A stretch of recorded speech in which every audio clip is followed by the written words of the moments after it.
Sir. मी पुढच्या 1 महिन्यात सगळी तयारी करतो. मग आपण ब्रँचेस सुरू करू. सर तुम्हाला महिनाभर लागणार नाही हो.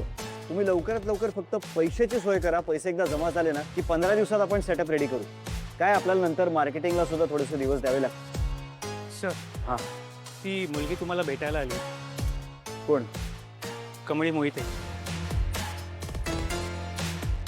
तिला सांगा अशी असं केव्हाही येता येत नाही. अपॉइंटमेंट घेतल्याशिवाय मला नाही भेटता येणार. तिला जायला सांगा. हां ओके सर. सॉरी. तर या सुरू करू मग. हां हे बघा सर असेच कोणाला भेटत नाहीत. तुम्हाला जर भेटायचं असेल ना तर अपॉइंटमेंट घेऊन या. तुमच्याकडे काय प्रॉब्लेम घेऊन यायला बी अपॉइंटमेंट घ्यायला लागते का काय?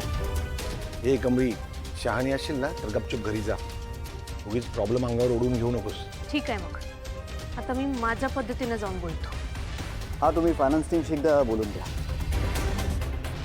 चालेल चालेल कळवा मला. पुढची तयारी झाली? Yes sir. चला. काय सरपोतदार सर, लोकांना फसवून तोंड लपवून पळताय का काय?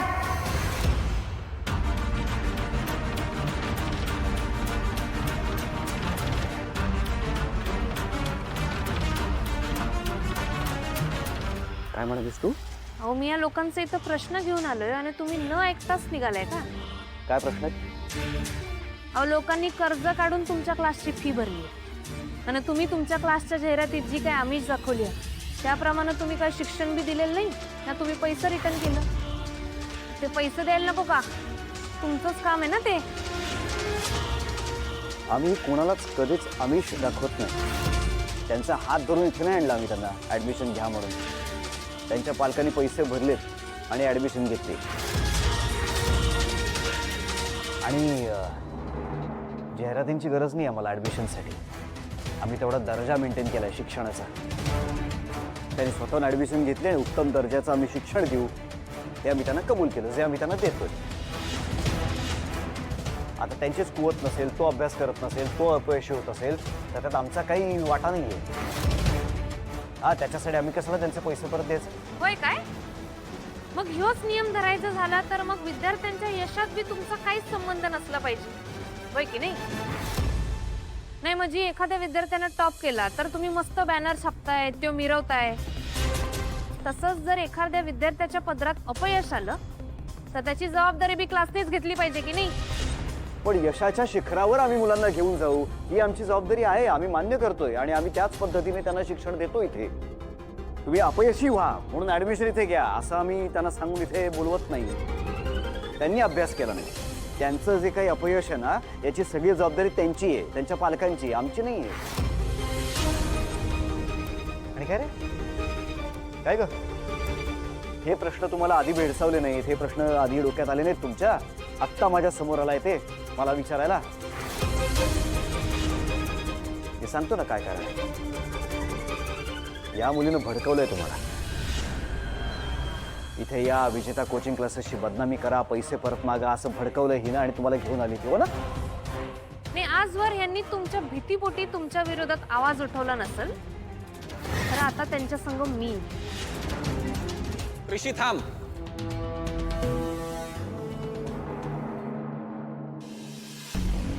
मला तुझ्याशी थोडंसं महत्वाचं बोलायचं आहे. जरा फ्रेश होऊन येतो मग बोलूयात. नाही नाही त्याच्या आधीच बोलायचंय. काय महत्वाचं काम होतं रे इथे? तिथलं महत्वाचं काम सोडून तू इथे निघून आलायस? काम मध्येच सोडून नाही आलो मी, काम पूर्ण करून आलोय. जे काय उरलंय ना ते ऑनलाईन होईल, ते त्यांना देईन करून मी. तुझं हेच वागणं पटत नाहीये मला ऋषी. तुला असं वाटत नाही का रे की तुझ्या पर्सनल कामांसाठी तू तुझ्या महत्वाच्या कामांकडे दुर्लक्ष करतोयस? व्हॉट? रोहित तो आत्ताच आलाय, त्याला जरा जेवू दे, मग नंतर बोला ना दोघं जण आरामात. मी तुझ्याशी बोलत नाहीये राधिका. आणि 2 मिनिटं उशिरा जेवला तर काही फरक पडणार नाहीये त्याला. 1 मिनिट, माझा राग तिच्यावर का काढतोयस? आणि माझ्या पर्सनल गोष्टी पटत नाहीत ना तुला तर तुझे ओपिनियन्स तुझ्याकडे ठेव. माझ्या पर्सनल गोष्टीमध्ये पडायचं नाहीस तू. नाही नाही ऋषी, मला तुझ्या पर्सनल गोष्टींमध्ये इंटरफेअर करायचं सुद्धा नाही आणि मला त्याची गरजही नाहीये. मी बोलतोय कारण तुझ्या या पर्सनल गोष्टींचा परिणाम आपल्या बिझनेसवर होतोय.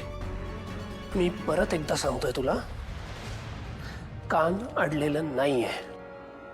काम पूर्ण केलंय मी, जे उरलंय ते ऑनलाईन करायचंय ते मी त्यांना करून देईन.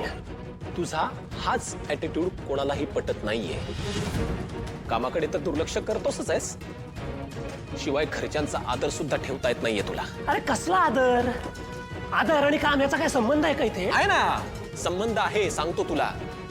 जसं कमळीची मदत करणं तुला जबाबदारी वाटते, तसंच आईने एखादं दिलेलं महत्वाचं काम पूर्ण करण्याची जबाबदारी तुझी नाहीये, हे नाही वाटत तुला? ए बास, नको त्या गोष्टींचे अर्थ नको तिथे लावू नको. आईने दिलेली जबाबदारी मी कधीच झटकलेली नाहीये. हो का?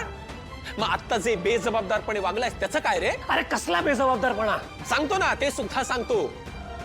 पुण्याहून निघताना साधा एक कॉल केला असतास तू आईला की आई माझं इथलं काम झालंय, मी मुंबईला परत येऊ का? तर काय बिघडलं असतं रे तुझं? पण नाही. साहेबांना फक्त आपल्या मनाप्रमाणे वागायचंय ना, दुसऱ्यांचं काही ऐकून घ्यायची तयारीच नाहीये तुझी. अरे काय काय चाललंय काय तुमचं? हा, कधीतरी तुम्ही एकमेकांसमोर बसून शांतपणे बोलणार आहात की नाही? एक मिनिट बाबा, तुम्ही जे सतत ऋषीला पाठीशी घालत आलात ना, म्हणून असं वागतोय हा, बेशिस्त वागायला लागलाय. रोहित, बस कर. काय चाललंय? हे बघा आई, मला आपल्या बिझनेसची काळजी आहे, आपल्या कामाविषयी तळमळ वाटते ना, म्हणून मी इतकं बोलतो. आणि तुला वाटत नसेल रे ऋषी, पण मला तुझ्या सुद्धा भविष्याची काळजी आहे. आज तुझ्यामुळे त्या साहेबाला सुद्धा नको नको ते बोलली आई.